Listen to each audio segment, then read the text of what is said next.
Hello दोस्तों, मैं आपका गाइड, आपका दोस्त अनुराग पांडे और आप देख रहे हैं हमारा यूट्यूब चैनल। प्रश्नों की श्रृंखला चल रही थी। 772 नंबर प्रश्न कंप्लीट हो चुके थे। इसके आगे हम आज शुरू करेंगे।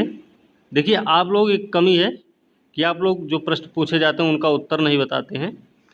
तो ये आपके लिए ही फ़ायदेमंद भी हो सकता है, नुकसानदेह भी हो सकता है।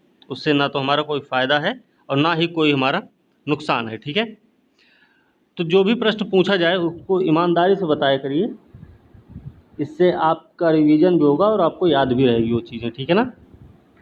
और वीडियो को लास्ट तक ज़रूर देखें। साथ में चैनल को सब्सक्राइब करना ना भूलें और वीडियो को लाइक शेयर कमेंट करना ना भूलें। अपने दोस्तों को भी भेजें ताकि उनको भी इसका फ़ायदा मिल पाए। ठीक है, इस समय जो अपने घर पे होंगे या फिर कहीं भी होंगे तो उनको भी थोड़ा बहुत फ़ायदा मिलना चाहिए। तो देखिए, पहला प्रश्न है कि बीज प्रतिस्थापन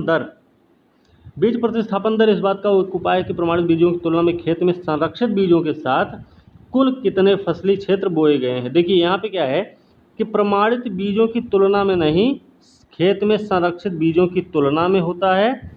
और प्रमाणित बीजों के साथ कुल कितने फसली क्षेत्र बोए गए, प्रमाणित बीज वाला यहाँ पे लाना पड़ेगा हमें। ठीक, और इसको हमें इसकी जगह पर रख देना पड़ेगा, मतलब दोनों की जगह हटा दो, इसको यहाँ लगा दो बस।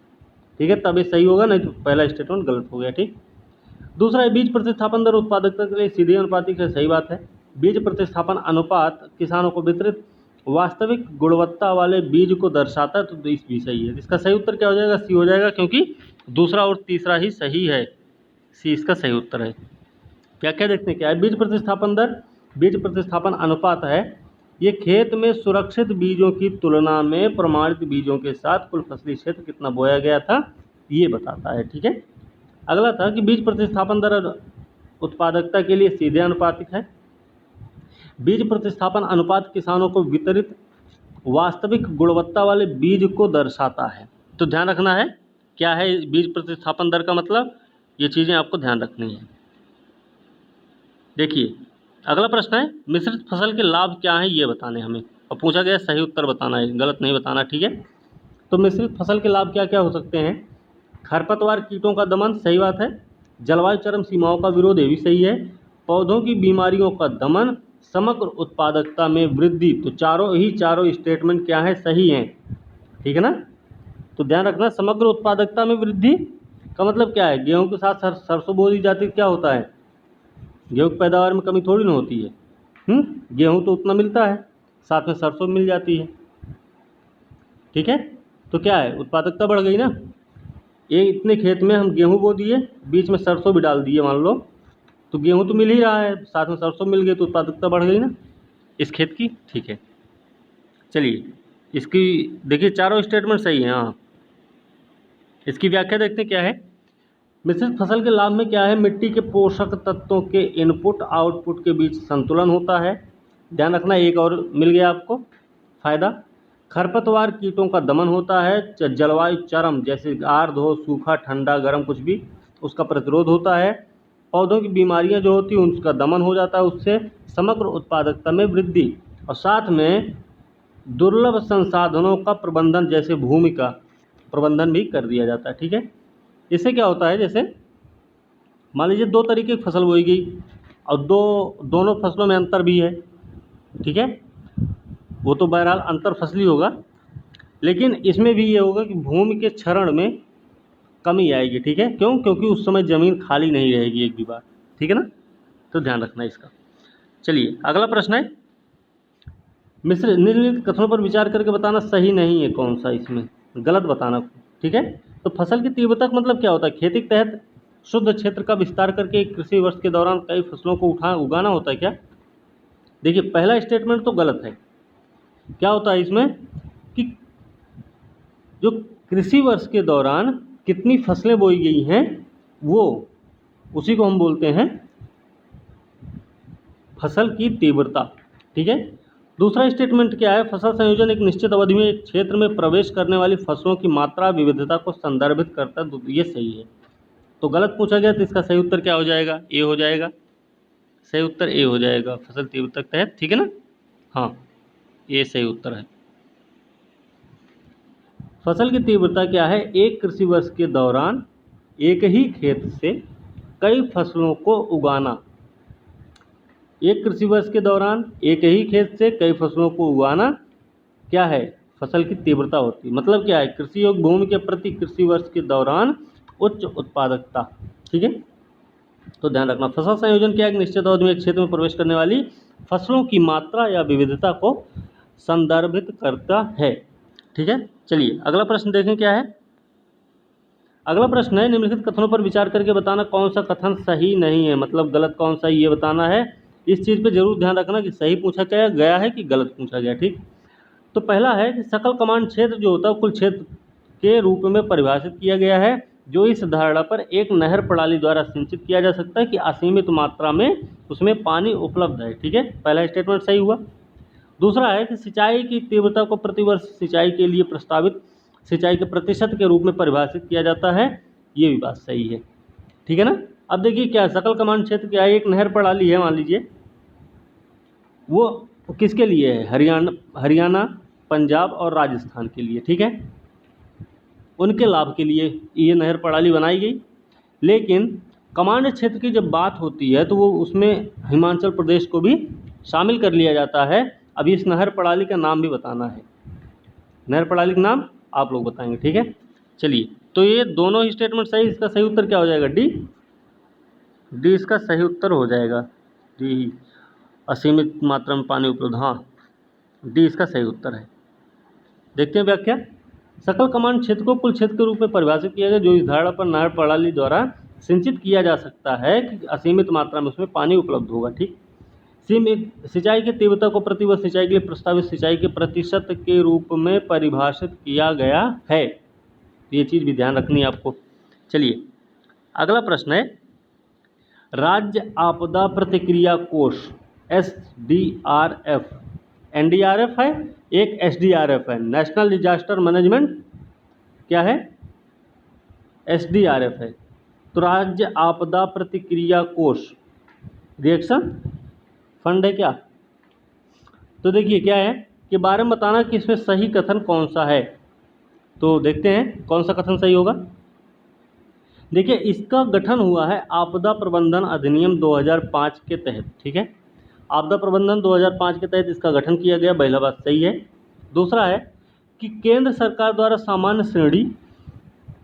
केंद्र सरकार सामान्य श्रेणी के राज्यों संघराज्य क्षेत्रों के लिए SDRF आवंटन का 75% और विशेष के लिए 90% का योगदान करती है, ये भी बात सही है।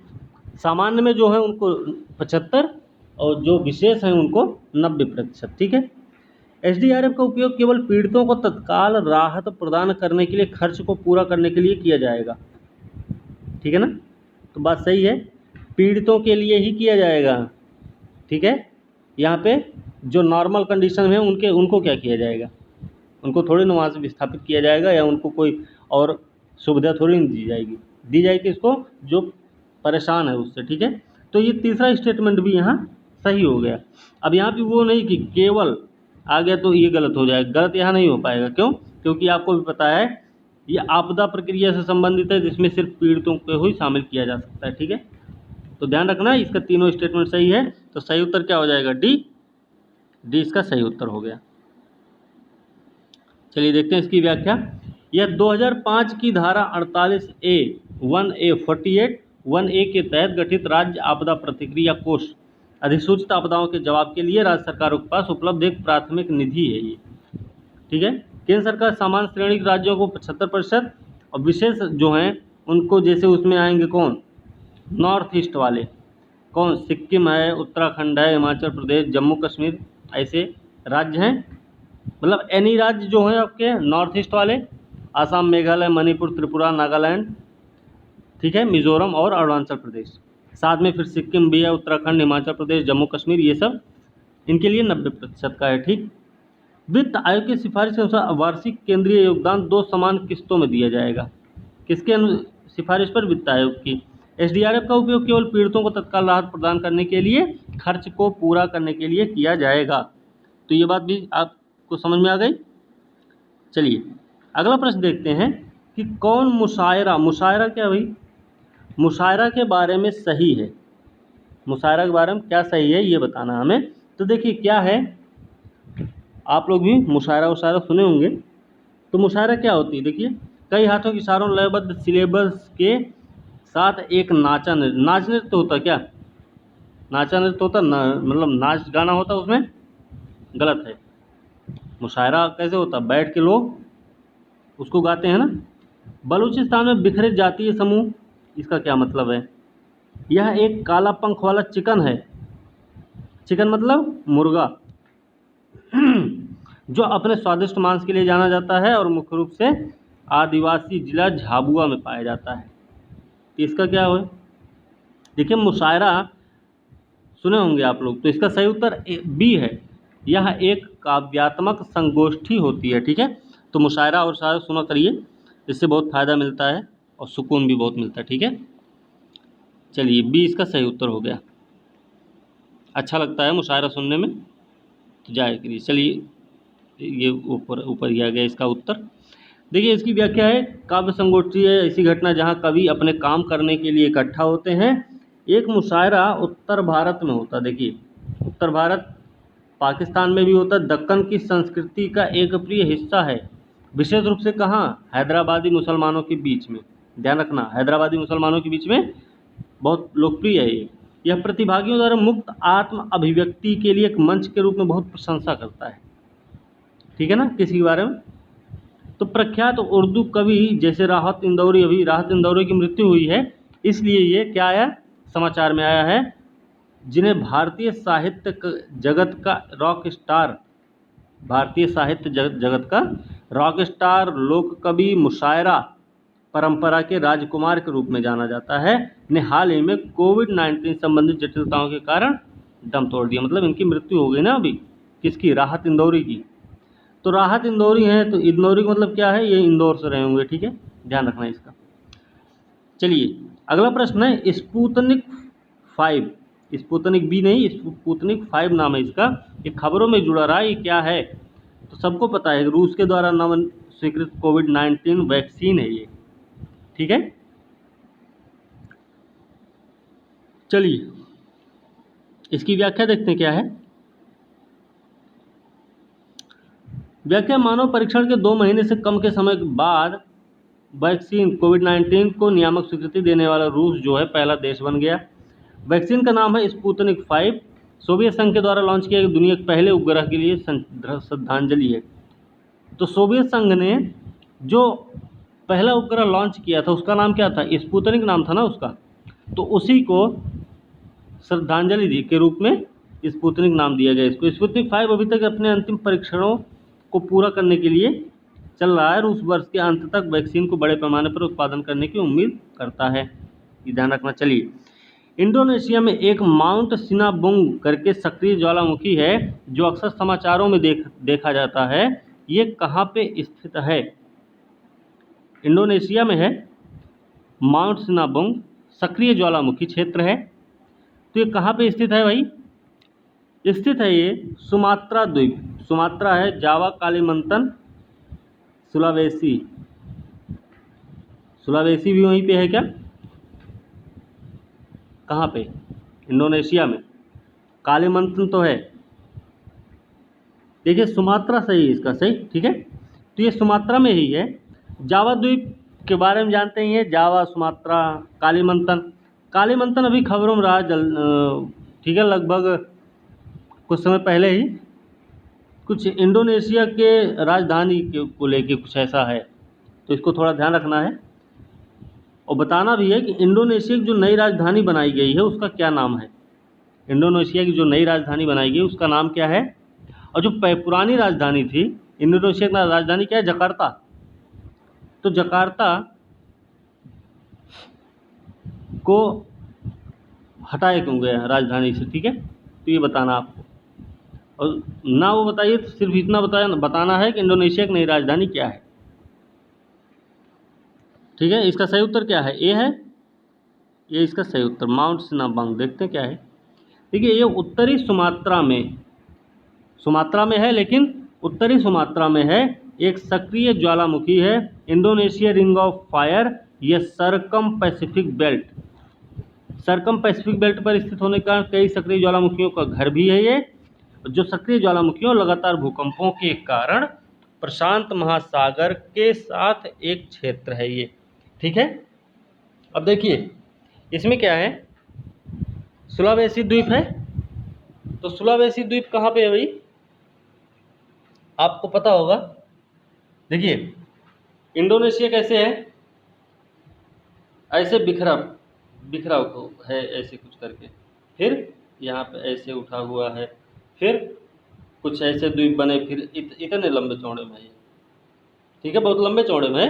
तो सुलावेसी कहाँ पे है, सुलावेसी ये वाला एरिया यहाँ पे पड़ता है, और ये हमारा कहाँ है, जो सुमात्रा है, सुमात्रा हमारा यही है। तो ये उत्तरी सुमात्रा में पड़ता है, इतना ध्यान रखना है। ठीक है, चलिए अगला प्रश्न है, एब्सिसिक एसिड क्या है। एब्सिसिक एसिड के बारे में बताना निम्नलिखित कथनों पर विचार करके कौन सा कथन सही है। हमें अब ये बताना है कि एब्सिसिक के बारे में कि कौन सा कथन सही है। तो देखते क्या है, एब्सिसिक एसिड विकास को धीमा करके सर्दियों के लिए एक पौधा तैयार करने में मदद करता है। बात सही है या फिर गलत है? क्या है, सही है या फिर गलत है? तो एब्सिसिक विकास को धीमा करके सर्दियों के लिए एक पौधा तैयार करने में मदद करता है। बात सही है। दूसरा स्टेटमेंट है कि एबीए सुनिश्चित करता है कि सर्दियों के दौरान बीज अंकुरित ना होने पाए।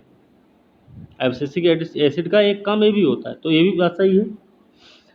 अगला स्टेटमेंट है कि यह विकास को रोकता है और पानी के तनाव के दौरान रंध्र को बंद कर देता है। ठीक है, तो तीनों स्टेटमेंट जब सही हैं, तीसरा भी सही है। ठीक है, और जब तीनों सही हैं तो इसका सही उत्तर डी होना चाहिए। तो सही उत्तर इसका क्या है, डी है। हाँ, चलिए व्याख्या देखते हैं क्या है। एब्सिसिक एसिड विकास को रोकता है, पानी के तनाव को रंध्र को बंद करता है, या सीड डॉर्मेंसी को बढ़ावा देता है। सीड डॉर्मेंसी को भी बढ़ावा देता है। बीज की डॉर्मेंसी केवल प्रकाश और स्थायी और नमी की अच्छी परिस्थितियों में बीज को अंकुरित करती है। ठीक है, बीजों को परिपक्व करने में एबीए का उच्च स्तर अंकुरण को रोकता है, विशेष प्रोटीन के उत्पादन को प्रेरित करता है, ये जो बीजों को निर्जलीकरण का सामना करने में मदद करता है। कौन? Abscisic acid. ठीक है, एब्सिसिक एसिड विकास को धीमा करके सर्दियों के लिए एक पौधा तैयार करने में मदद करता है, नई शाखाओं को बनने से रोकता भी है, और यह सुनिश्चित करता है सर्दियों के दौरान बीज अंकुरित ना होने पाए। ठीक, अगला स्टेटमेंट क्या था कि एब्सिसिक एसिड कई पौधों प्रक्रियाओं की कुंजी भी होता है, ये इसमें चुनौतीपूर्ण पर्यावरणीय परिस्थितियों में जीवित रहने की रणनीति शामिल होती है। ठीक है, चलिए अगला प्रश्न देखते हैं क्या है। अगला प्रश्न है, नीचे दिए गए कुछ है, इसमें medical termination of pregnancy act 1971 के बारे में बताना है, कौन सा कथन सही है। Medical terminancy of pregnancy act termination, medical termination of pregnancy act 1971 के बारे में बताना है, कौन सा कथन सही है। देखते हैं, देखिए इसके तहत क्या है कि महिलाओं के अनुरोध के आधार पर गर्भपात नहीं किया जा सकता। सही है, सही उत्तर बताना हमें। ठीक है, तो महिलाओं के अनुरोध के आधार पर गर्भपात नहीं किया जा सकता, सही स्टेटमेंट है। दूसरा है कि अधिनियम के दौरान तहत एक गर्भावस्था 20 सप्ताह के भीतर समाप्त किया जा सकता है, केवल 2 पंजीकृत चिकित्सकों की राय के साथ। तो 20 सप्ताह तो नहीं है, या फिर 2 पंजीकृत चिकित्सक की सलाह की ज़रूरत नहीं है। ठीक है, तो 20 सप्ताह नहीं, जहाँ तक हमें पता है। ठीक है, तो ये दूसरा स्टेटमेंट तो गलत है। तीसरा है 1971 अधिनियम के तहत गर्भवती बलात्कार पीड़िता जो होती है 20 सप्ताह के बाद भी गर्भपात नहीं कर सकती है। तो ये तीसरा स्टेटमेंट तो सही है। और जब तीसरा सही है, पहला सही है, तो सही उत्तर क्या होगा, सी होगा, क्योंकि 1 और 3 ही सही है। दूसरा स्टेटमेंट क्या है, गलत है। 20 सप्ताह के भीतर समाप्त किया जा सकता है, दूसरा बताया गया। तीसरा बताया गया 20 सप्ताह के बाद भी गर्भपात नहीं कर सकती है। तो सी इसका सही उत्तर हो गया। ठीक है, देखिए क्या है इसमें, 1971 भारत में एमटीपी अधिनियम के तहत गर्भपात एक योग्य अधिकार है। गर्भपात योग्य अधिकार, ध्यान रखना है, केवल एक महिला के अनुरोध पर आधारित नहीं, सिर्फ एक महिला के अनुरोध पर नहीं हो सकता, ठीक है। यह केवल गर्भावस्था के 12 सप्ताह से पहले, 20 सप्ताह उसमें था, यहाँ 12 सप्ताह की बात हो रही है। एक पंजीकृत, वहाँ पे 2 दिया गया था, यहाँ पे सिर्फ एक पंजीकृत चिकित्सक की जरूरत होगी, उसके सलाह की। यदि महिला 12 सप्ताह से अधिक समय तक गर्भवती थी लेकिन 20 सप्ताह से कम समय के लिए, तो 2 चिकित्सकों की राय आवश्यक होती है। मतलब 12 साल हो जाए और 20 से कम रहे, तब 12 से अधिक 20 से कम रहे तो क्या होगा, 2 चिकित्सकों की जरूरत पड़ेगी, उसमें उनकी राय की आवश्यकता होती है, ठीक है ना। चलिए आगे और भैया अभी ये भी और देख लेते क्या है इसमें। देखिए क्या है, हालांकि अंतर्निहित स्थिति बनी हुई है, गर्भपात की अनुमति केवल तभी होती जब गर्भावस्था महिला के जीवन या उसके शारीरिक मानसिक स्वास्थ्य के लिए पर्याप्त जोखिम पैदा हो। गर्भपात कब होता है, ऐसे नहीं कर सकते, अगर उसको शारीरिक या मानसिक स्वास्थ्य के लिए पर्याप्त जोखिम होता है तो उस अवस्था में हो सकता है ये काम। वैकल्पिक रूप से देखा जाए तो यदि बच्चा अभी तक पैदा नहीं हुआ तो उसे समान जोखिम का सामना करना पड़ता है। इसमें शारीरिक मानसिक असामान्यताओं, तो ये तो समाज है जो उनको सही से रहने नहीं देता, ठीक है। तो गंभीर रूप से विकलांग हो सकता है, गर्भपात की अनुमति उसमें दी जा सकती है। मतलब बच्चे की भी, बच्चा भी अगर नॉर्मल नहीं है उस समय तो उस स्थिति में भी गर्भपात हो सकता है। बलात्कार कारण होने वाले गर्भधारण या जन्म नियंत्रण विवाहित महिलाओं के लिए की विफलता के मामले में उनके मानसिक स्वास्थ्य के लिए जोखिम गर्भपात के लिए स्वीकार्य आधार है। गर्भपात के लिए खिड़की रहने का आधार केवल 20 सप्ताह, मतलब गर्भपात होने के लिए क्या है कि 20 सप्ताह तक खुला रहता है। आमतौर पर उस समय तक असामान्यताओं का पता लगाया जा सकता है, ठीक है। चलिए अगला प्रश्न है, निम्नलिखित कथनों पर विचार करके बताना कौन सा स्टेटमेंट सही है। प्रश्न उत्तर हमने सही से नहीं देखा, ठीक है। तो पापुम रिजर्व फॉरेस्ट असम में एक महत्वपूर्ण पक्षी जैव विविधता क्षेत्र है, सही है या फिर गलत है। पापुम देखिए फॉरेस्ट रिजर्व है, ये आसाम में नहीं होके अरुणाचल प्रदेश में है, ठीक है। कहाँ पे है, अरुणाचल प्रदेश में है, तो पहला स्टेटमेंट तो गलत हुआ। दूसरा क्या है, पक्के टाइगर रिजर्व अरुणाचल प्रदेश में पूर्वी हिमालय की तलहटी में स्थित है, ये सही है, पक्के वहीं पे है अरुणाचल प्रदेश में ही। तो इसका सही उत्तर क्या हो जाएगा, बी। देखिए चलिए इसकी बी सही उत्तर है, हाँ देखिए ये बी ठीक है। पापुम फॉरेस्ट रिजर्व जो है अरुणाचल प्रदेश में है, एक महत्वपूर्ण पक्षी जैव विविधता क्षेत्र है ये, ठीक। यह दो आईबीए के बीच में है, आईबीए मतलब क्या, जैव विविधता क्षेत्र। एक तो पूर्व में है ईटानगर वन्यजीव अभयारण्य और पश्चिम में है पक्के वन्यजीव अभयारण्य।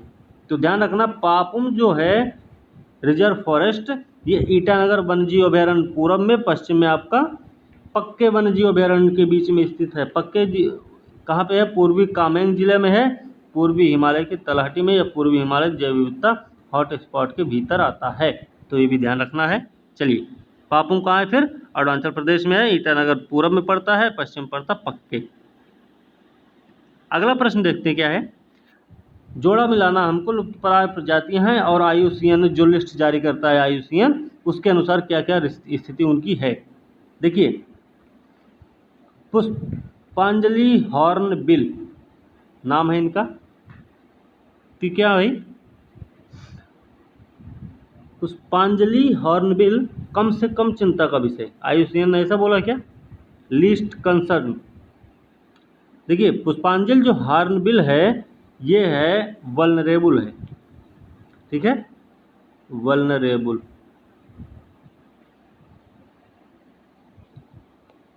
ठीक है। तो वल्नरेबल है, पहला स्टेटमेंट तो गलत हो गया, पहला मिलान ही गलत है, ठीक है। अगला मिलान देखें, रूफ्स नेक्ड हॉर्नबिल कमज़ोर,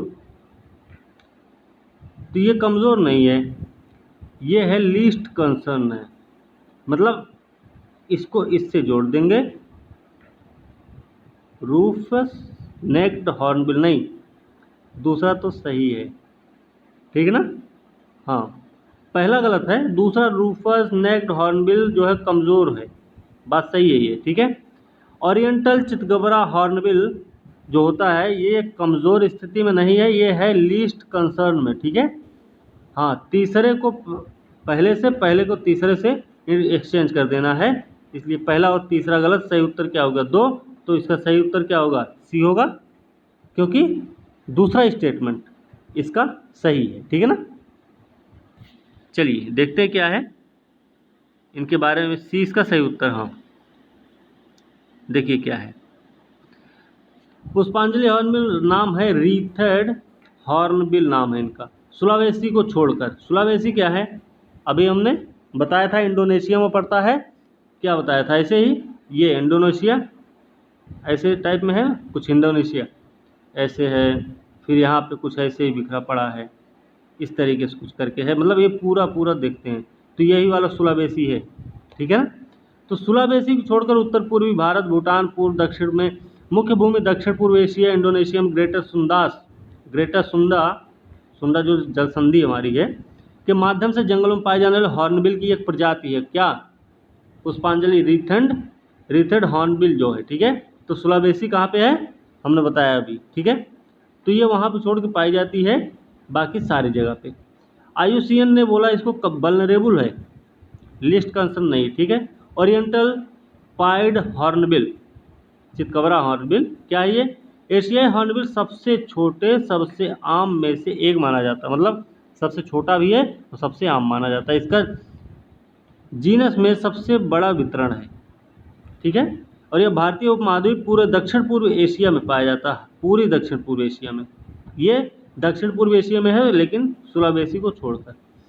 प्राकृतिक आवास उपोष्णकटिबंधीय या फिर उष्णकटिबंधीय नम तराई के जंगल इसके आवास हैं। यह IUCN के लीस्ट कंसर्न में शामिल किया गया है, इसलिए ये स्टेटमेंट गलत था, ठीक है। पहला और तीसरा इसलिए गलत हुआ था, ठीक है। रूफस नेक्ड हॉर्नबिल ये क्या है भाई? देखिए उत्तर पूर्वी भारत में है, खासकर अरुणाचल प्रदेश, भारतीय उपमहाद्वीप की जब बात होती है तो उसमें पाकिस्तान भी आएगा, बांग्लादेश है, भारत भी है उसमें, नेपाल भूटान भी है उसमें, है ना। तो ध्यान रखना है इसका। दक्षिण पूर्व एशिया में हॉर्नबिल की एक प्रजाति भी है। शिकार के आवास महत्वपूर्ण नुकसान के कारण नेपाल में स्थानीय रूप से यह विलुप्त हो चुका है। तो नेपाल में विलुप्त हो चुका है, ठीक है ना, ध्यान रखना, नेपाल में नहीं है अभी। तो IUCN ने क्या कहा है कि वल्नरेबल में है। चलिए अगला प्रश्न देखते हैं क्या है। अरे यार कोई बात नहीं। देखिए आदि है, गालोस है, नैसी है, टैगिन है, ये जनजातीय समुदाय हैं। ये कहाँ से हैं? अरुणाचल प्रदेश से। यहाँ पे देख भी रहे हैं आप, ये इसका सही उत्तर है, ठीक है। तो चलिए देखते हैं इसकी व्याख्या क्या है। व्याख्या है कि गैलोस अरुणाचल प्रदेश 26 प्रमुख समुदायों में से एक है। पश्चिमी सियांग, लेपराडा, लोअर सियांग जिलों में पाई जाती है। पूर्वी सियांग, ऊपरी सुबनसिरी, नामसाई जिलों में भी उनकी बड़ी आबादी भी है, ठीक है। एक चीज़ ध्यान रखना, इसको ब्रह्मपुत्र नदी को अरुणाचल प्रदेश में क्या बोलते हैं? दिहांग तो बोलते ही हैं, नाम उसका दूसरा नाम भी है, सियांग भी बोलते हैं। ध्यान रखना इसका कि सियांग भी उसको बोलते हैं अरुणाचल प्रदेश में, ठीक है। नैसी समुदाय अरुणाचल प्रदेश सबसे बड़ा है। नैसी जो है सबसे बड़ा जातीय समुदाय है। कहाँ का? अरुणाचल प्रदेश का। टैगिन अरुणाचल प्रदेश प्रमुख जनजातियों में से एक तानी ट्राइब्स के बड़े पदनाम का एक सदस्य है ये, ठीक है। या उनके गर्म आतिथ्य के लिए, मतलब बड़े उनका आतिथ्य सत्कार बहुत किया जाता है, इनके यहाँ आतिथ्य सत्कार बहुत होता है टैगिन के यहाँ, ठीक है। प्रकृति में बहुत अनुकूल माना जाता है और शुद्ध दिल, मतलब साफ सुथरा, मतलब इनमें कोई ऐसी बात नहीं होती, ठीक है। आज लोग अरुणाचल प्रदेश स्वदेशी लोगों की सबसे अधिक आबादी वाले समूहों में से एक है, ठीक है। अगला प्रश्न है, फिर देखिए तो अगला प्रश्न क्या है भाई? देखिए निम्नलिखित कथनों पर विचार करके बताना कौन सा स्टेटमेंट सही है इसमें। तो देखिए शिशु मृत्यु दर 1 वर्ष की आयु से पहले शिशुओं की मृत्यु की संख्या प्रति 10,000 नहीं, प्रति 1000 होती है। ठीक है, तो पहला स्टेटमेंट तो गलत है ना। तो पहला स्टेटमेंट क्या है, गलत है। अब देखते हैं पहला स्टेटमेंट जब गलत होगा तो क्या होगा। पहला स्टेटमेंट गलत होगा तो ए और डी चले जाएंगे। ठीक है, तो मतलब 2 और 4 भी नहीं है, या फिर पहला नहीं है कुल मिला के अभी तक। ठीक है ना, तो पहला स्टेटमेंट गलत हुआ, 10,000 नहीं 1,000 की बात होती है वहाँ पे, ध्यान रखना इसका। मातृ शिशु मृत्यु दर क्या है, 1,00,000 जीवित जन्मों में मातृ मृत्यु की वार्षिक संख्या होती है। तो दूसरा स्टेटमेंट क्या है, सही है। ठीक है, 1,00,000 ही इनकी गणना की जाती है। शिशु मृत्यु दर प्रति 1,000 जीवित जन्म पर 1 वर्ष की आयु से पहले शिशुओं की मृत्यु की संख्या होती है। तो ये भी बात सही है। अगला स्टेटमेंट है मातृ मृत्यु दर उन महिलाओं की संख्या है जो प्रति 10,000 जीवित जन्मों में प्रसव में मर जाती हैं। तो 10,000 यहाँ पे है, 1,00,000 यहाँ पे दिया गया है, तो ये भी गलत ही है। ठीक है, क्योंकि अगर चौथा सही तो दूसरा गलत हो जाएगा। तो दूसरा और तीसरा इसका सही उत्तर है। बाकी देखते हैं कौन सा इसका सही उत्तर होगा। दूसरा तीसरा सही है, तो इसका सही उत्तर क्या हो जाएगा, बी हो जाएगा। ठीक है, बी इसका सही उत्तर होगा। देखते हैं क्या है, बी है इसका सही उत्तर। ठीक है, अब देखिए क्या है इसमें, 1,000 जीवित जन्म पर 1 वर्ष की आयु से पहले शिशु की जो मृत्यु होती है वही होती है शिशु मृत्यु दर। 1,00,000 जीवित जन्मों में मातृ मृत्यु की वार्षिक संख्या होती है, इसलिए दूसरा और चौथा गलत हो गया। ठीक है, शिशु मातृ मृत्यु दर की उच्च दर पिछड़ेपन गरीबी का एक नायब संकेत है। विकास इन दरों में तेज गिरावट के साथ होता है, क्योंकि चिकित्सा सुविधाएं, शिक्षा का स्तर, जागरूकता, समृद्धि बढ़ती है। ठीक है, तो ये भी सब चीज़ें थोड़ा सा ध्यान रखना है क्या क्या होता है इसमें। चलिए अगला प्रश्न है, एक करंट अफेयर के प्रश्न है, थोड़ा ध्यान रखना है इनका। देखिए पीवीटीजीएस के बारे में बताना क्या है, होता है ये पीवीटीजीएस क्या होता है भाई, पार्टिकुलरली वल्नरेबल ट्राइबल ग्रुप्स। ठीक है, देखिए क्या है इसके बारे में थोड़ा जान जाएं कि देखो एक लोकुर समिति बनाई गई थी। ठीक है, एक लोकुर समिति बनाई गई, दूसरी बनाई गई ढेबर समिति। ढेबर समिति बनाई गई, 2 समितियां बनाई गई थी। ध्यान रखना पीवीटीजीएस से ही संबंधित है ये दोनों, ढेबर और लोकुर। ठीक है, इन दोनों ने अपने अपने सुझाव भी दिए, जिसमें लोकुर ने क्या कहा कि छापात्मक लक्षण होना चाहिए, इनकी प्रत्यक्ष संस्कृति चाहिए, समुदाय के साथ बड़े पैमाने पर संपर्क में इनकी कमी रहती है, भौगोलिक कमी है। ठीक है, ढेबर आयोग ने क्या किया, 1975 में इसका गठन हुआ है ढेबर समिति का, और इसमें बोला गया है कि 52, उस समय क्या था 52 थे, इनकी संख्या कितनी थी 52 थी। ठीक है, इस समय कितनी हो गई 75, तभी तो प्रश्न आया है सामने करंट अफेयर संबंधित। अब 75 हो गई, कैसे हो गई, देखिए 3 हैं नई अभी शामिल हुई है, एक है सिद्धि, परिवारा, और एक और है, नाम उसका हमें कुछ कन्फ्यूजन है, उसे तलपारा कुछ करके नाम है, तलपारा या ऐसे कुछ नाम है इसका। ठीक है, तो 3 जनजातियां अभी फिर से शामिल की गई हैं इसमें। ठीक है, तो ध्यान रखना इसका। चलिए इसके बारे में देखते हैं क्या है। देखिए पहला स्टेटमेंट क्या है, जनजातीय मामलों के मंत्रालय द्वारा 75 जनजातीय समूहों को विशेष रूप से कमजोर जनजातीय समूहों के रूप में वर्गीकृत किया गया है। तो ये वाला स्टेटमेंट तो सही है, क्योंकि पहले 72 थी, अभी 3 और शामिल की गई हैं, तो 75 हो गई हैं। ठीक, तो पहला स्टेटमेंट सही है। दूसरा स्टेटमेंट 1973 में ढेबर आयोग ने आदिम जनजाति समूह को एक अलग श्रेणी के रूप में बनाया, और 2006 में ये वाली संकल्पना आई थी, 2006 में पीवीटीजीएस की। ठीक है, भारत सरकार ने पीटीजी का नाम विशेष रूप से कमजोर जनजातीय समूह रखा, तो ये भी बात सही है। तो गलती होगी वहाँ पे कि हमने ढेबर आयोग बताया था कब 1975, ये 1973 में गठित हुआ था। ठीक है, जनजातीय कार्य मंत्रालय विशेष रूप से कमजोर जनजातीय समूह के विकास की योजना को विशेष रूप से उनके लिए लागू करता है। तो तीनों स्टेटमेंट सही, तो सही उत्तर क्या हो जाएगा बी। तो एक चीज़ और ध्यान रखना, पीवीटीजीएस जो है ये कोई संवैधानिक नहीं है, संवैधानिक नहीं है ये, लेकिन ये है कि इनको भारत सरकार ने क्या किया गया है, वर्गीकृत कर दिया है, भारत सरकार ने वर्गीकृत कर दिया इनको, ठीक है। ये भी ध्यान रखना इसका कि संवैधानिक नहीं। सी इसका सही उत्तर है, पहला गलत है। जनजातीय मामलों का मंत्रालय, अच्छा नहीं, पहला स्टेटमेंट तो गलत था, ठीक है। जनजातीय मामलों का मंत्रालय नहीं है, ये है गृह मंत्रालय, ठीक है। तो पहला स्टेटमेंट छोड़ दीजिए, वो गलत हो गया।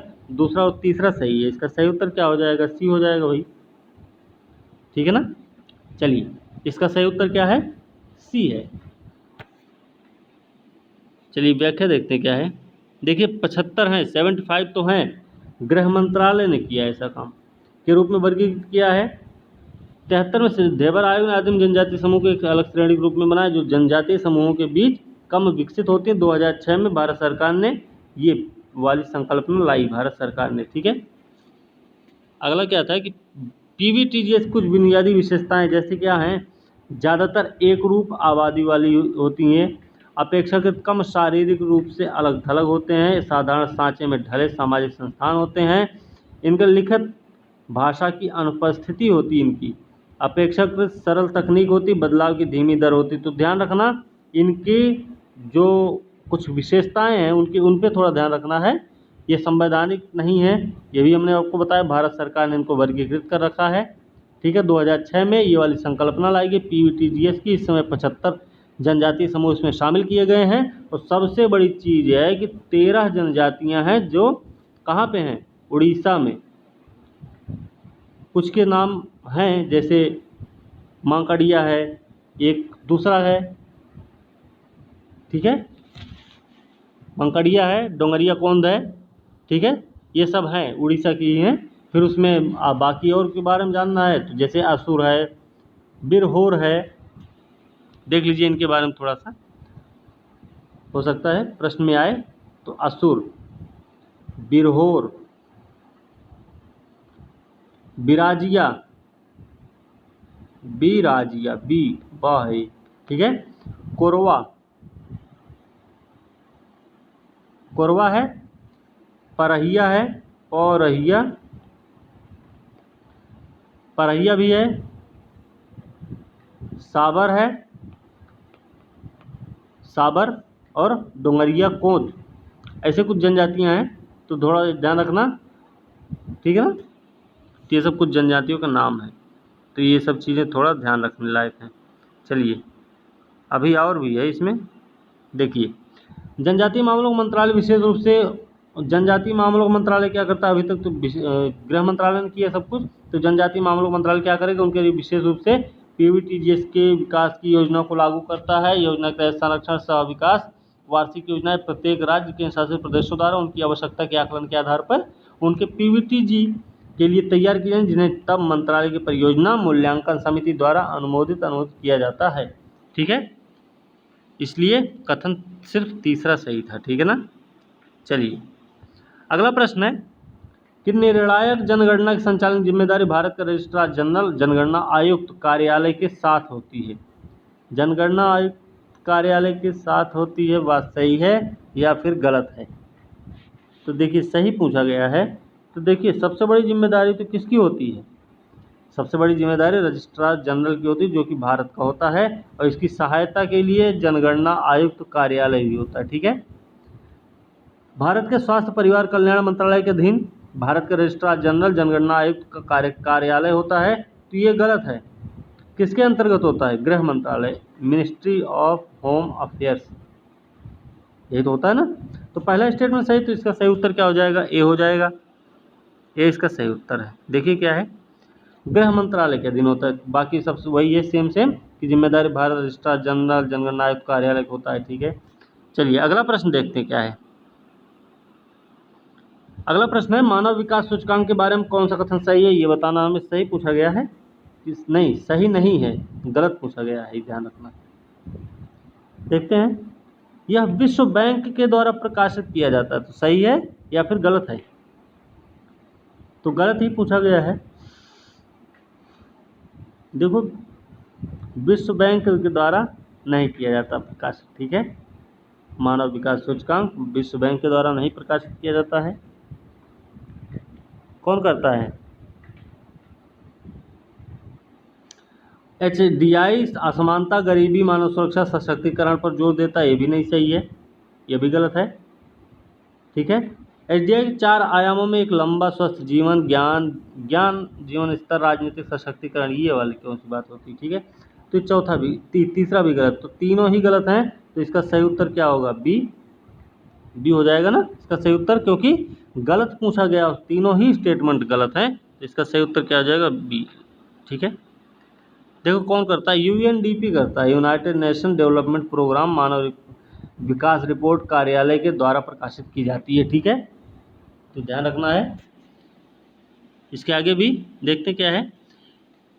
यह क्या होता है कि HDI जो होती है वो सबको सरलता से, मतलब आराम से सबको शामिल करते हैं उसमें, लेकिन मानव विकास में जो कुछ भी होता है उसको केवल एक हिस्सा ही लिया जाता है। जैसे एक आदमी है, साइकिल चल रहा है, गाड़ी चलने लगा, तो मानव उसका विकास हो गया, तो ये मानव विकास है। लेकिन सूचकांक की जब बात होगी तो उसमें उसकी शिक्षा, स्वास्थ्य, ये सब जोड़ा जाएगा, ठीक। यह असमानता, गरीबी, मानव सुरक्षा, सशक्तिकरण आदि को नहीं दर्शाता। कौन? मानव विकास, ठीक है। मानव विकास सूचकांक जो कि दर्शाता है। यह मानव विकास के प्रमुख आयाम में औसत उपलब्धि का सारांश है। एक लंबा स्वस्थ जीवन, शिक्षा, जीवन स्तर, सभ्य हो। HDI 3 आयामों में से प्रत्येक के लिए सामान्यकृत सूचकांकों का ज्यामितीय माध्य है, इसलिए तीसरा स्टेटमेंट भी गलत था। चलिए अगला प्रश्न है, निम्नलिखित कथनों में बताना है कौन सा कथन सही है। पश्चिम बंगाल 2011 की जनगणना के अनुसार भारत में सबसे अधिक जनसंख्या घनत्व वाला राज्य है। तो यहाँ पश्चिम बंगाल नहीं, बिहार आएगा, ठीक है। बिहार को शामिल किया गया। पहला स्टेटमेंट सीधे गलत हुआ, ये सबको पता होगा। अरुणाचल प्रदेश 2011 की जनगणना के अनुसार भारत में सबसे कम जनसंख्या घनत्व वाला राज्य है, तो दूसरा सही है। दूसरा क्या है? सही है, गलत नहीं है ये, ठीक है। तीसरा 91 से 2001 की तुलना में 1 से 11 के दौरान भारत के जनसंख्या घनत्व में वृद्धि की दर में गिरावट आई, मतलब वृद्धि तो हुई है कि 91 2001 के बाद 1 से 11 के बीच में जो वृद्धि हुई है जनसंख्या घनत्व में, वो वृद्धि तो हुई, लेकिन कैसे वृद्धि हुई है? घनत्व में गिरावट आई है, ठीक है। वृद्धि हुई लेकिन गिरावट के साथ वृद्धि हुई, तो इसलिए तीसरा स्टेटमेंट सही हुआ। तो दूसरा और तीसरा जब सही हैं तो इसका सही उत्तर क्या होगा? डी हो जाएगा, डी, ठीक है। तो ध्यान रखना, डी इसका सही उत्तर हो गया। चलिए देखिए, हमने बताया था बिहार है, बिहार के बाद कौन? दूसरा घना आबादी वाला राज्य पश्चिम बंगाल हो गया। इसमें अरुणाचल प्रदेश सबसे कम जनसंख्या घनत्व है, 17 है, करीब 17 या 18 है, ठीक है। 91 1 से 11 के दौरान जो जनसंख्या वृद्धि में तीव्र गिरावट देखी गई है, ठीक है। ये तीसरा स्टेटमेंट भी सही है। चलिए अगला प्रश्न है, अफ्तानी जनजाति है, जानते हैं अफ्तानी जनजाति कहाँ पाई जाती है, ठीक है। तो देखते हैं, ये उत्तरी पश्चिमी हिमालय के प्रमुख जातीय समूहों में से एक हैं। तो सही है या फिर गलत है? देखिए क्या है, उत्तर पश्चिमी हिमालय के प्रमुख जातीय समूह नहीं, ये पूर्वी हिमालय की बात होगी, क्योंकि अरुणाचल प्रदेश पाए जाते हैं ना, इसलिए। समुदाय ने धान के साथ साथ चावल मछली की खेती का एक अनूठा कौशल विकसित किया, मछली को खेतों में पाला भी जाता। दूसरा स्टेटमेंट सही है और सही पूछा गया है, तो सही क्या हो जाएगा? बी। इसकी व्याख्या देख लेते क्या है, बी इसका सही उत्तर है। पूर्वी हिमालय में पाया जाता है, ये पहला गलत हुआ। दूसरा है, समुदाय ने धान के साथ साथ चावल मछली खेती का एक अनूठा कौशल विकसित किया है, जिसमें मछली को खेतों में पाला जाता है। जनजाति विभिन्न त्यौहार, जटिल हथकरघा डिजाइन, बेंत, बांस शिल्प में कौशल, जीवंत पारंपरिक ग्राम परिषदों के साथ उनकी रंगीन संस्कृति के लिए जाना जाता है, जिसे कहते हैं बोरेअन। तो ध्यान रखना, बोरेअन क्या चीज़ है? बोरेअन किससे संबंधित है? इन्हीं सब चीज़ों से संबंधित है। अगला प्रश्न देखें, भारत में कॉम्पैक्ट बस्तियों के बारे में कौन सा कथन सही नहीं है, मतलब गलत पूछा जा रहा है यहाँ पे। तो देखते हैं कौन सा कथन गलत है। देखिए यदि गांव की संख्या एक क्षेत्र इकाई में हैमलेट की संख्या के बराबर होती तो निपटान को कॉम्पैक्ट के रूप में नामित किया जाता है। तो बात सही है या फिर गलत है? गलत बताना हमें, तो सही है। ठीक है। जंगली जानवरों और समुदायों के हमले से खुद को बचाने के लिए समुदायों द्वारा विकसित कॉम्पैक्ट बस्तियां होती हैं ये। तो ये दूसरा भी स्टेटमेंट क्या है, सही है। ठीक है। तो इसका जो दोनों ही सही है, गलत पूछा गया तो क्या हो जाएगा, डी हो जाएगा इसका सही आंसर। व्याख्या देखते हैं क्या है। व्याख्या वही है स्टेटमेंट कि यदि गांव की संख्या एक क्षेत्र इकाई में हेमलेट की संख्या के बराबर हो तो निपटान कॉम्पैक्ट रूप में शामिल किया जाता है। ठीक। दूसरा था कि जंगली जानवर उन समुदायों के हमले से खुद को बचाने के लिए समुदायों द्वारा विकसित जो कॉम्पैक्ट बस्तियां होती हैं वो क्या करती हैं, समुदायों के हमले से खुद को बचाना है और जंगली जानवरों से भी बचाना है। ठीक है ना। अगला प्रश्न देखते हैं। अगला प्रश्न है कि निम्नलिखित कथनों पर विचार करना और बताना है कौन सा कथन सही है इसमें। ठीक है। देखिए पहला स्टेटमेंट, गर्मियों की जो संक्रांति होती है वो उत्तरी गोलार्ध में सबसे लंबा दिन सबसे छोटी रात होती है। ये क्या है, गर्मियों की संक्रांति क्या मतलब है? देखिए कर्क और मकर रेखा दो रेखाएं हैं। ठीक है। तो कर्क रेखा पे भी सूर्य लंबवत चमकता है, मकर रेखा पे भी चमकता है। कर्क रेखा कहाँ है, उत्तर में, और दक्षिण में है मकर रेखा। ठीक है। तो जब कर्क रेखा पे सूर्य लंबवत चमकेगा, लंबवत कहीं भी चमकेगा, तो वहाँ पे दिन बड़ा होगा रात छोटी होगी। इस चीज़ को हमेशा याद रखना। तो गर्मी में क्या होता है, दिन बड़ा होता है। जब दिन बड़ा होता है तो कर्क रेखा भारत के बीचों बीच से गुजरती है, जिसका मतलब सूर्य जो है कर्क रेखा पे उस समय लंबवत चमक रहा होगा। ठीक। तो वही बताया जा रहा है कि लंबा दिन होता है, छोटी रातें होती हैं। ठीक है, सबसे छोटी रात होती है, ये इसका क्या मतलब है? छोटी रात तो होती है लेकिन सबसे छोटी होती है, ये क्या है? सही है बहरहाल। ठीक है, छोटी रात होती है। शीतकालीन संक्रांति जो 22 दिसंबर को होती है, इसमें दक्षिण गोलार्ध में सबसे लंबी रात होती है, सबसे छोटा छोटा दिन होता है। 21 जून, 22 दिसंबर की 21 दिसंबर है। शीतकालीन संक्रांति 22 दिसंबर, दक्षिण गोलार्ध में सबसे लंबी रात और सबसे छोटा दिन होगा यहाँ पे। तो देखिए दूसरा गलत है। ठीक है, दूसरा वाला स्टेटमेंट क्या है, गलत है। तो इसका सही उत्तर क्या हो जाएगा, ए हो जाएगा। ठीक है ना। चलिए देखते हैं क्या है, ए ही सही उत्तर इसका।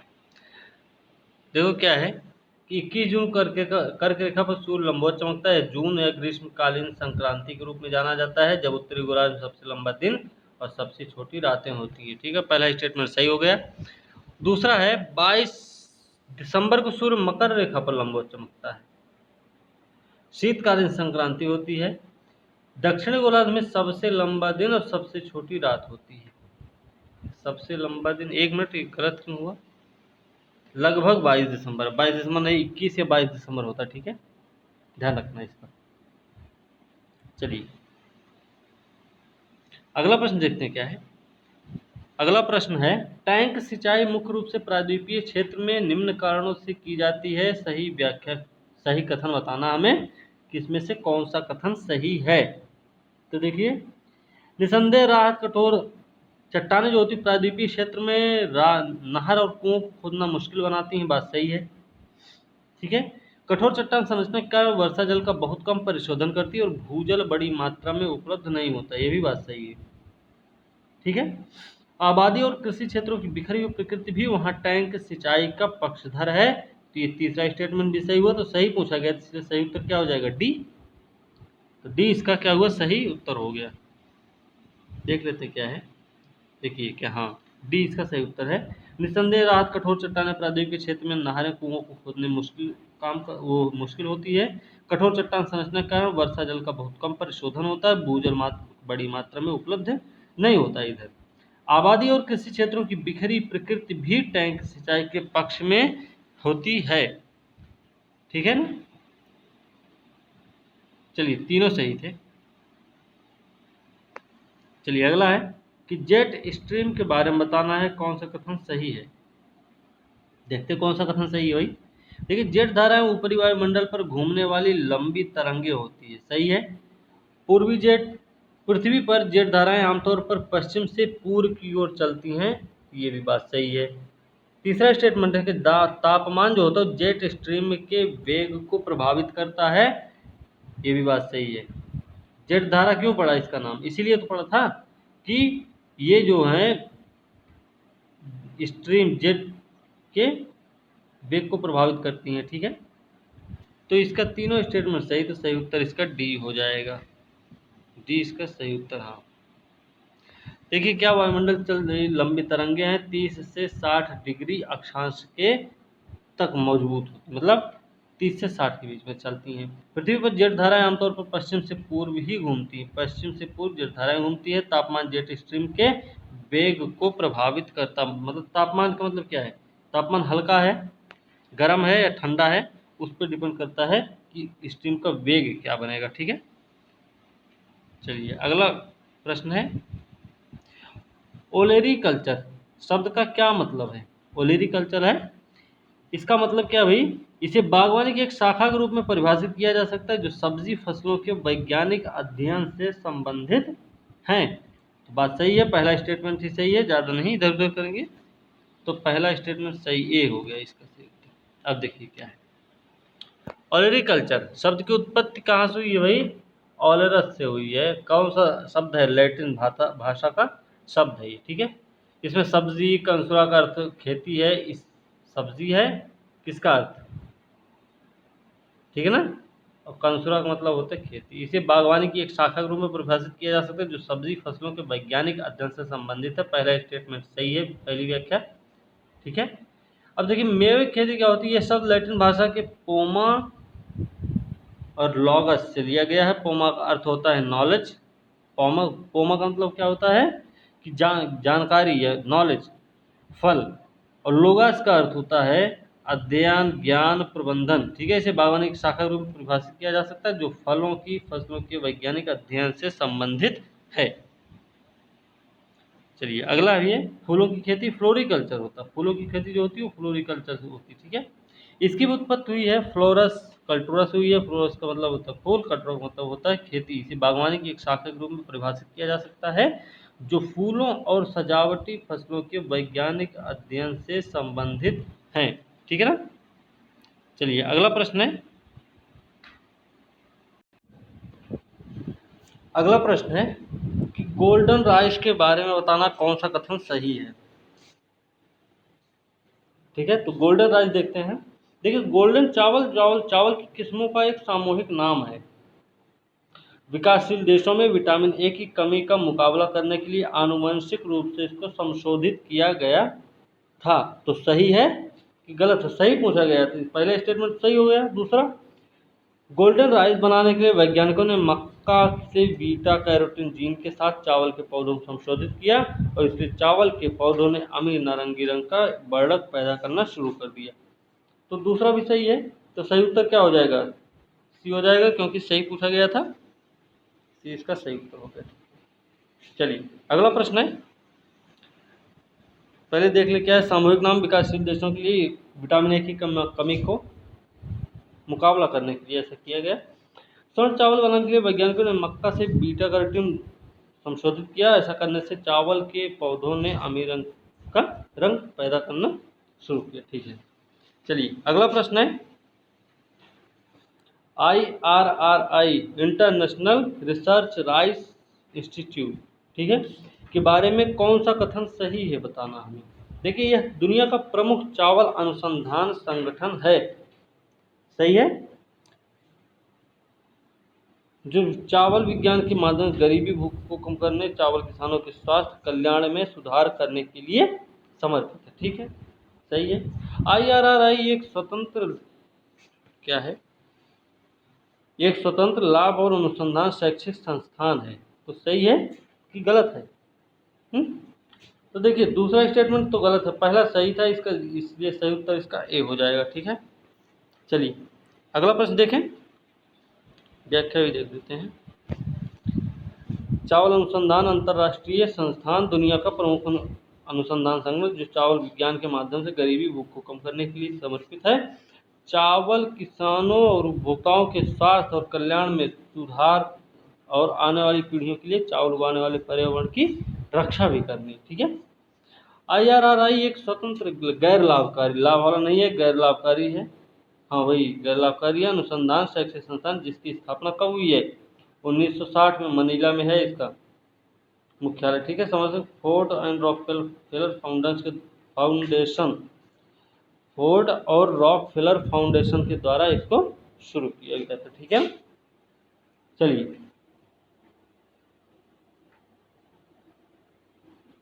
अगला प्रश्न देखिए क्या है।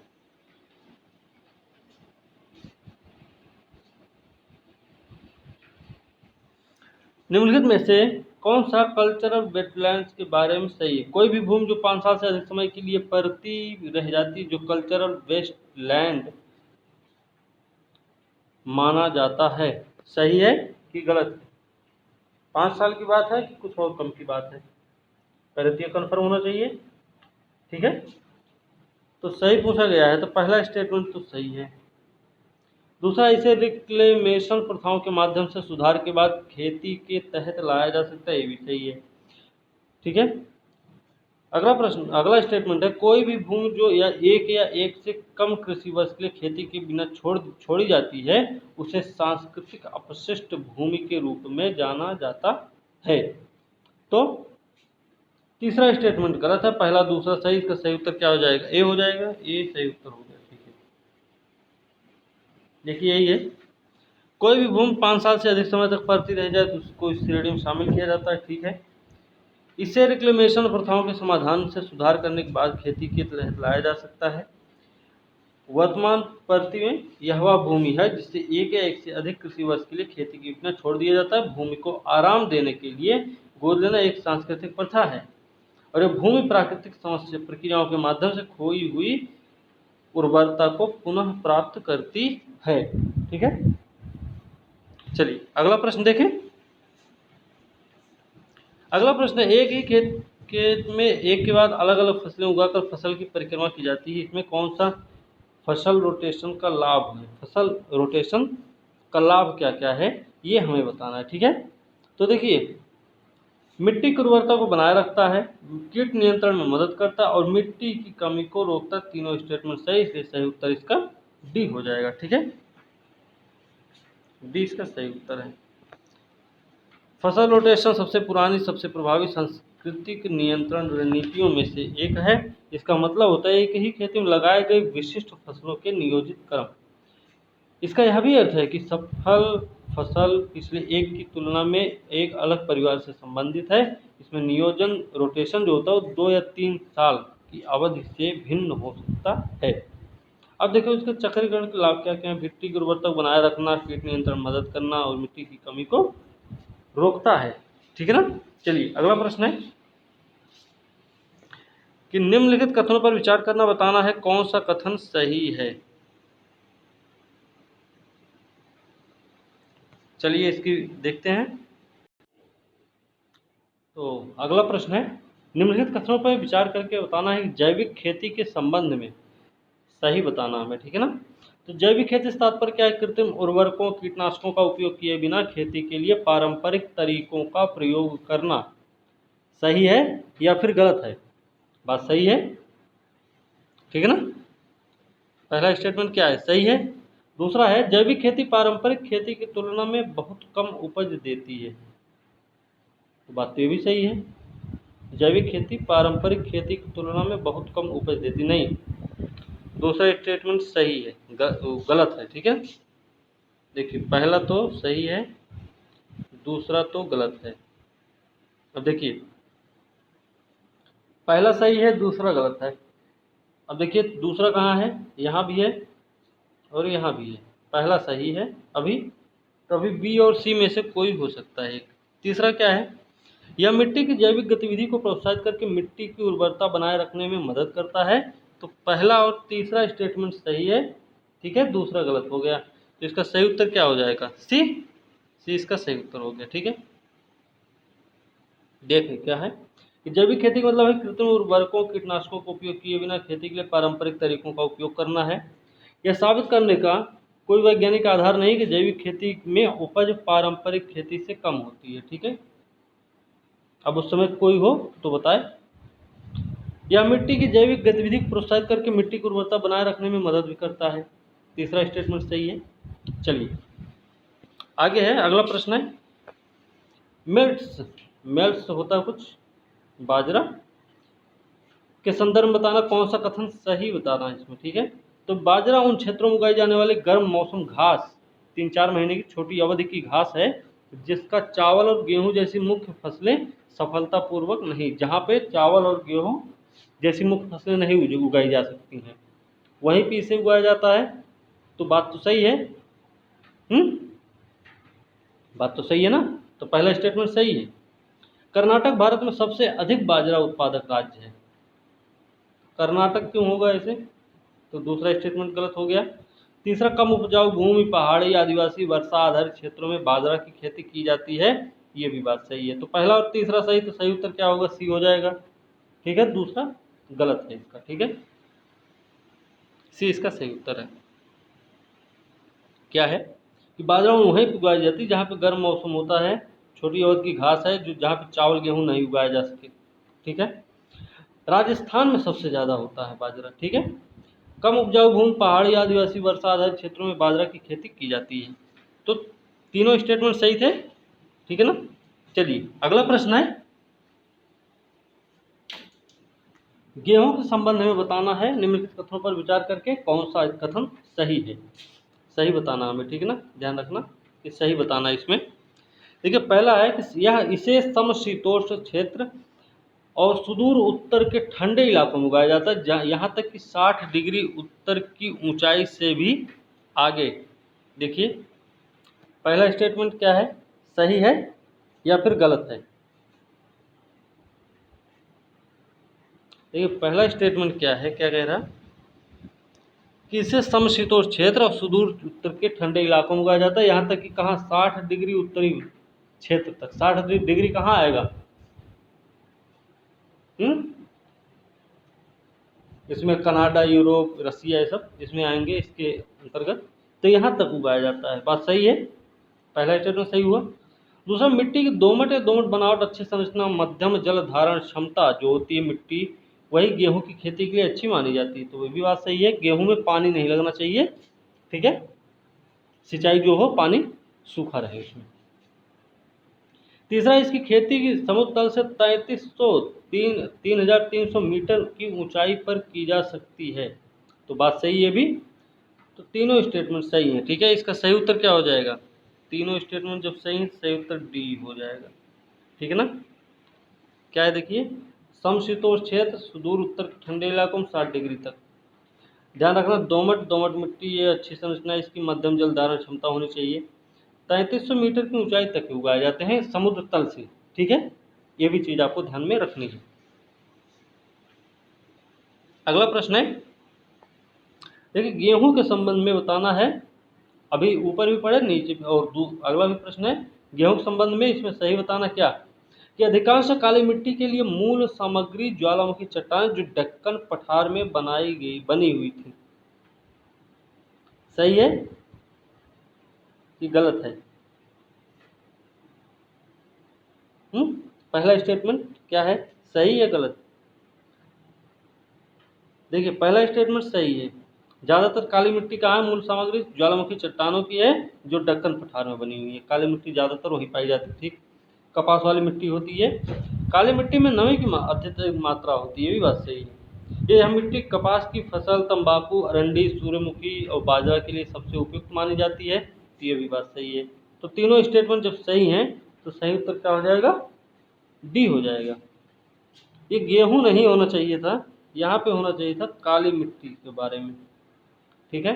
ये थोड़ा ध्यान रखना है, ये काली मिट्टी के बारे में पूछा गया था, ठीक है। तो तीनों स्टेटमेंट सही हैं, डी इसका सही उत्तर हो गया।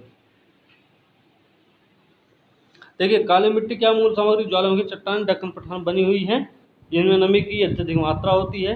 यह मिट्टी कपास की फसल के लिए, तंबाकू, अरंडी और सूरजमुखी बाजरा के लिए सबसे उपयुक्त मानी जाती है, इसलिए तीनों स्टेटमेंट सही हो गए, ठीक है। अगला प्रश्न है, फिशिंग कैट। फिशिंग कैट के बारे में बताना है कौन सा कथन सही है। देखिए क्या पहला स्टेटमेंट, इसे IUCN रेड लिस्ट के तहत गंभीर रूप से लुप्तप्राय के रूप में सूचीबद्ध किया गया है। बात सही है कि गलत है? सही बात है। यह पश्चिम बंगाल और उड़ीसा का राज्य पशु भी है। फिशिंग काइट ऐसा भी है, पश्चिम बंगाल और उड़ीसा का राज्य पशु है। दोनों सही है, ठीक है। तो सही उत्तर क्या हो जाएगा? सी। सी इसका सही उत्तर हो जाएगा, सी। हाँ, अब देखिए क्या है। देखिए फिशिंग कैट नाम है इसका प्रियरनैलुरस विबरिनस, वैज्ञानिक नाम है। दक्षिण दक्षिण पूर्व एशिया की सममध्यम आकार की जंगली बिल्ली होती है। 2016 के बाद IUCN ने क्या किया, कमजोर रूप से सूचीबद्ध कर दिया, इसको वल्नरेबल मिला है, ठीक। मत्स्य पालन बिल्ली जो होती है फिशिंग कैट की आबादी आर्द्रभूमि के विनाश से खतरे में है। आर्द्रभूमि का जो विनाश हो रहा है उससे इनको खतरा हो रहा है, तो थोड़ा इनको इस पे भी ध्यान रखना कि आर्द्रभूमि से भी इनको खतरा हो रहा है, उनका विनाश जो हो रहा है। और पिछले एक दशक में गंभीर रूप से गिरावट भी आई है। मछली पकड़ने वाली जो बिल्लियाँ वो नम भूमि, मैंग्रोव में, नदियों, झीलों के आसपास क्षेत्रों में सबसे आगे रहती हैं, ठीक है। मछली पकड़ने वाली बिल्ली पश्चिम बंगाल का राज्य पशु है, ये भी ध्यान रखना है, ठीक है। तो भाई तीनों स्टेटमेंट इसलिए सही हुई। अगला प्रश्न है, कोरिंगा वन्यजीव अभयारण्य जो कि गोल्डन जैकॉल, जंगली कछुआ, मछली पकड़ने वाली बिल्ली, estuarine, crocodile, small blue kingfisher, cattle egret जैसे वन्यजीव आकर्षणों के लिए जाना जाता है। ये कहाँ पे है? कोरिंगा तमिलनाडु, महाराष्ट्र, उड़ीसा या आंध्र प्रदेश? तो ये आपका पड़ता है आंध्र प्रदेश में, ठीक है। आंध्र प्रदेश में पड़ता है ना कोरिंगा वन्यजीव अभयारण्य, आंध्रा में ही तो है। हाँ, क्या है देखते हैं, ये आंध्र प्रदेश में है ये, ठीक। यह गोदावरी मुहाना का एक हिस्सा है, ध्यान रखना। ये व्यापक मैंग्रोव यहाँ पाए जाते हैं, शुष्क पर्णपाती उष्णकटिबंधीय वन भी पाए जाते हैं। ये भारत में सुंदरवन के बाद मैंग्रोव का दूसरा सबसे बड़ा खंड भी है। आंध्र प्रदेश में सुंदरवन के में मैंग्रोव वन पाए जाते हैं, उसके बाद सबसे ज़्यादा मैंग्रोव वन पाए जाते हैं आंध्र प्रदेश वाले एरिया में, ठीक है। गंभीर रूप से लुप्तप्राय सफ़ेद पीठ वाले गिद्ध भी यहीं पाए जाते हैं। लुप्तप्राय हैं गंभीर रूप से सफ़ेद पीठ वाले गिद्ध, और लंबे समय तक बिल वाले गिद्ध का घर है ये कोरिंगा वन्यजीव अभयारण्य। इसके मुख्य वन्यजीव आकर्षण गोल्डन जैकाल है, सी कछुआ है, फिशिंग कैट है, स्टूडेंट क्रोकोडाइल है, स्मॉल ब्लू किंगफिशर और कैटल ग्रेट है यहाँ पे, ठीक। मैंग्रोव क्षेत्र में स्थित होप द्वीप है और सैक्रामेंटो द्वीप लुप्तप्राय ऑलिव रिडले कछुओं के लिए दो महत्वपूर्ण घोंसले के शिकार स्थल भी हैं। ये ऑलिव रिडले के लिए, कछुओं के लिए कौन?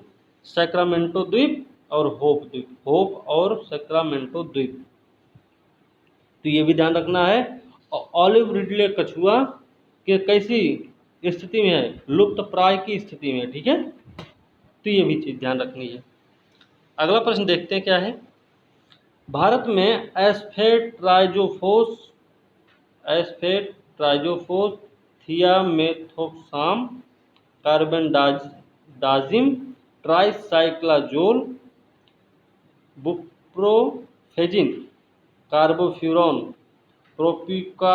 प्रोपिकोनाजोल और क्या है आगे, थायोफिनेट मिथाइल का उपयोग आशंका से देखा जाता है। इन रसायनों का उपयोग किया जाता है, किसमें किया जाता है इन सब का उपयोग? नाम याद रखना, सबका नाम याद नहीं, सिर्फ ध्यान रखना है। ऑप्शन आए तो आप सही कर दें, ठीक है। तो देखिए ये किसमें प्रयोग किया जाता है इनका? तो प्रसंस्कृत खाद्य पदार्थों संरक्षक, फसल पकने वाले एजेंट हैं ये, सौंदर्य प्रसाधन में, या फिर कृषि में कीटनाशक। तो सही है, कृषि में कीटनाशक है ये, ठीक है। तो ये थोड़ा ध्यान रखना है। मिथाइल, हाँ ठीक है। कृषि विभाग ने पाया कि हाल में किसान द्वारा चावल की गुणवत्ता पर प्रतिकूल प्रभाव डाला गया था, फिर भी पंजाब सरकार ने नव कृषि रसायनों की बिक्री उपयोग पर प्रतिबंध लगाने का आदेश दिया, ठीक है। ये भी चर्चा में रहा, इसीलिए रहा है। जिन कृषि रसायनों पर प्रतिबंध लगाया गया उनमें कौन कौन है? देखिए एस्फेट भी है, ट्राइजोपोरमल, वही सब जिनका ऊपर नाम दिया गया, इसलिए वो समसामयिक घटनाक्रम में शामिल है, ठीक है ना, इसीलिए यही रीजन रहा है। अब देखिए अगला प्रश्न है, निम्नलिखित कथनों पर विचार करना, बताना कौन सा कथन सही है। पहला स्टेटमेंट, संविधान के भाग 9 में अनुच्छेद 244 अनुसूचित क्षेत्रों आदिवासी क्षेत्रों के रूप में नामित कुछ क्षेत्रों के लिए प्रशासन की एक विशेष प्रणाली की परिकल्पना करता है। बात सही है कि गलत है? तो पहला स्टेटमेंट सही है। संविधान की 5वीं अनुसूची सभी राज्यों में अनुसूचित क्षेत्रों और अनुसूचित जनजातियों के प्रशासन नियंत्रण से संबंधित है। अनुसूची 5वीं ही है, 6ठी भी है उसमें, ठीक है। तो दूसरा स्टेटमेंट गलत है, तो इसका सही उत्तर क्या होगा? ए होगा। तो इसका सही उत्तर ए हो गया, ठीक है। अब देखिए क्या है, अनुच्छेद 244 अनुसूचित क्षेत्रों जनजातीय क्षेत्रों प्रशासन से संबंधित है। अनुच्छेद 244 5वीं प्रावधान आसाम मेघालय त्रिपुरा मिजोरम, ध्यान रखना है, आसाम मेघालय मिजोरम और त्रिपुरा के लिए 5वीं अनुसूची के अलावा किसी भी राज्य में अनुसूचित क्षेत्रों, अच्छा नहीं, आसाम मेघालय त्रिपुरा मिजोरम 6ठी अनुसूची है, ठीक है। 5वीं अनुसूची में इन चारों राज्यों के अलावा जो अनुसूचित क्षेत्र हैं अनुसूचित जनजातियों के प्रशासन और नियंत्रण पर लागू होता है 5वीं अनुसूची, ठीक है। 6ठी अनुसूची प्रावधान देखिए मेघालय त्रिपुरा मिजोरम और आसाम में होता है, जनजातीय क्षेत्रों के प्रशासन पर लागू होता है। अगला प्रश्न है कि 6ठी अनुसूची के तहत गठित जिला और क्षेत्रीय परिषदों के बारे में निम्नलिखित कथनों पर विचार करना है और बताना है कौन सा कथन सही है। पहला स्टेटमेंट है कि जिला और क्षेत्रीय परिषदें राज्यपाल के अनुमोदन के अधीन अपने क्षेत्रीय अधिकार क्षेत्र के लिए सभी मामलों पर कानून बनाने की शक्ति रखती हैं। बात सही है कि गलत है? तो गलत है ये, ठीक है। एक स्वायत्त जिले में जिला परिषद में 30 सदस्य होते हैं और वो वयस्क मताधिकार के आधार पर चुने जाते हैं। ये वाला स्टेटमेंट बिल्कुल गलत है, ठीक है। तो दोनों ही स्टेटमेंट जब गलत है तो सही पूछा गया था, जब सही कोई नहीं तो क्या हो जाएगा? डी। ना तो पहला सही है ना तो दूसरा सही है। व्याख्या देखते हैं, डी इसका सही उत्तर हो गया। हाँ, इसमें देखिए जो 6ठी अनुसूची में प्रशासन है उसकी कुछ विशेषताएं रही हैं। क्या विशेषताएं देखते हैं, देखिए विशेषता है कि 4 राज्य 6ठी अनुसूची में आसाम मेघालय त्रिपुरा मिजोरम है। जनजातीय क्षेत्रों को स्वायत्त जिले के रूप में गठित किया गया है। प्रत्येक स्वायत्त जिले में एक जिला परिषद होगी और इसमें 30 सदस्य होंगे। हर जिले में एक स्वायत्त जिला में एक जिला परिषद होगा और 30 सदस्य इसमें होंगे। इसमें 4 राज्यपाल द्वारा नामित किए जाते हैं, 4 राज्यपाल के द्वारा, बाकी जो 26 होते हैं वो वयस्क मताधिकार के आधार पर चुने जाते हैं, ठीक। तो 4 राज्यपाल के द्वारा, वहाँ के जो राज्यपाल होंगे वो चुनेंगे 4 लोगों को और बाकी जो 26 रहेंगे उनको वयस्क मताधिकार के आधार पर चुना जाता है, ठीक। जिला और क्षेत्रीय परिषदें अपने अधिकार क्षेत्र के तहत क्षेत्रों का प्रशासन करती हैं। कुछ निर्दिष्ट मामलों जैसे भूमि, जंगल, नहर के पानी, शिफ्टिंग खेती, ग्राम प्रशासन, संपत्ति विरासत, शादी, तलाक, सामाजिक रीति रिवाज आदि पर कानून बना सकते हैं, लेकिन ऐसे सभी कानूनों के लिए राज्यपाल की सहमति आवश्यक होती है। ये भी ध्यान रखना है। अपने क्षेत्रीय न्यायालयों के भीतर जिला क्षेत्रीय परिषदें जनजातियों के बीच मुकदमा मामलों की सुनवाई के लिए ग्राम परिषद अदालतों का गठन कर सकती है और वे उनसे अपील भी सुनते हैं। इन मुकदमों और मामलों पर उच्च न्यायालय का क्षेत्राधिकार राज्यपाल के द्वारा निर्दिष्ट किया जाता है। ये भी आपको ध्यान रखना है, ठीक। आगे भी है कि जिला परिषद जिले में प्राथमिक विद्यालय, औषधालय मतलब बाजार घाट, मत्स्य पालन, सड़क आदि की स्थापना निर्माण पर बंधन कर सकता है। कौन सी? भाई जिला परिषदें, ठीक ना, लेकिन इनमें अलग अलग सहमतियां जरूरी होती हैं। गैर आदिवासियों द्वारा धन उधार व्यापार नियंत्रण के लिए नियम भी बना सकते हैं ये लोग, लेकिन इस तरह के नियमों को राज्यपाल की सहमति आवश्यक होती है इसमें भी। तो भाई तीनों स्टेटमेंट इस तरीके से हैं, इन पे थोड़ा सा ध्यान रखना है, ठीक है।